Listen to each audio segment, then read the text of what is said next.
आबा, एक गोष्ट विचारू? हम्म गणितात पूर्णविराम कसा येतो हे? ॲस्ट्रॉनॉट म्हणजे काय होते? अरे, जे अंतरिक्ष मध्ये जातात ना त्यांना ॲस्ट्रॉनॉट म्हणतात. हम्म अंतरिक्षात कशासाठी जातात ते? हम्म,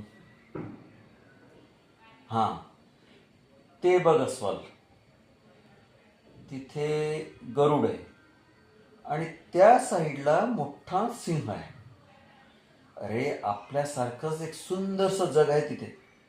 नवीन नवीन शोध करायला जातात तिथे. मला तर नाही दिसत आहे काही. अरे, तुला कसं दिसणार? खूप दूर आहे ते. चला ना, मग आपण जाऊ. मलाही हे सगळं बघायचं आहे. अरे, अंतरिक्षात जायचं आहे. तुझ्या बापाची बैलगाडी नाही जात तिथे. मग बसने जाऊ. कुठून भेटते तिथची बस? सांगा ना. मला नाही माहित. मला जायचं आहे तिथे. बरं बरं, जाऊ. पण आता झोप माझ्या बापा, नाही तर सकाळी शाळेला उशीर होईल. बरं? खरंच? हो, खरंच. चल बाबा, झोप आता. चल झोप.